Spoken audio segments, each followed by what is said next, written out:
I'm joined by Phil Jones today. Phil is the country head for Brother in the UK. Phil's been with Brother for 18 years and he's risen to the top position in the country, within the company. So I obviously figured that he could offer some fantastic tips on how you can use your network effectively, build a strong network and turn to it for support as you try and progress your career within an organisation.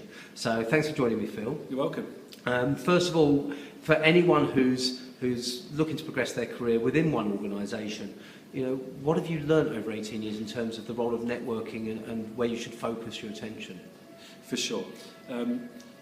Within any organisation, of course, you have your own internal network, the people that you work with, and depending how big your organisation is, that can span countries at times. So I've always practiced something called 2 up and 2 down management. That is, it's a concept that I learned from the Army.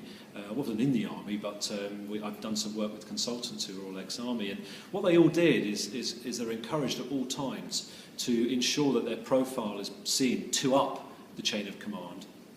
But you're also looking 2 down your chain of command at the same time. So there's always a kind of an upwards and downwards vertical movement. So I think that's really, really, really key for your personal profile.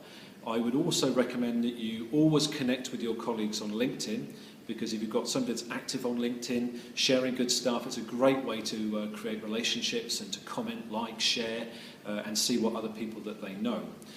Can I just ask you, Phil, on that question? A lot of people have said to me in workshops that they don't want to connect with their colleagues on LinkedIn. They want to keep that separate. How would you respond to those thoughts?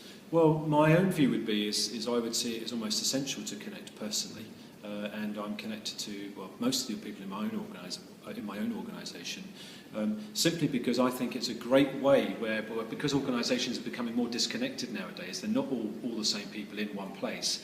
It's really great that you can have a corridor conversation with somebody and say, I really like that update you did the other day, or I see you just got connected to X or Y, or you've done a little bit of business with X or Y, you've connected with an end user customer X or Y.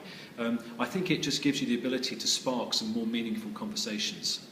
Okay, and what about one of the biggest problems a lot of people tend to face when looking at their networks within an organisation is how they can stand out from the crowd without putting other people's noses out of joint?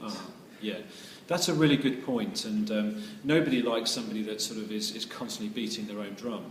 So all I would suggest is and looking back on my own experience, sort of back into maybe in 2002, I didn't have a network at all. I mean, it was zilch, zero.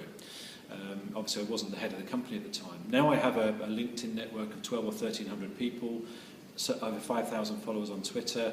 My blog is read in over 60 countries. Why? Because I decided that you have to be yourself and you have to create your own genre for what it is that you're going to become an expert in. So I just chose that I would just spend my time talking about leadership and innovation primarily. They're the things that I was passionate about, and I guess that's how my reputation has built since. Excellent. And finally, you talked earlier about networking inside the organisation, 2 up, 2 down. We've talked about your blog and Twitter and so forth. If someone's focusing on an internal role in an organisation, how important is it to network outside their own company? Totally vital and essential. Unless you are keeping up to date with what's going on externally, you cannot keep up to date with what's going on internally. You will become stale very, very quickly.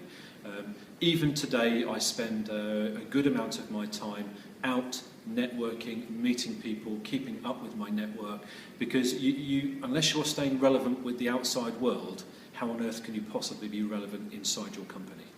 Brilliant. Thank you very much, Phil.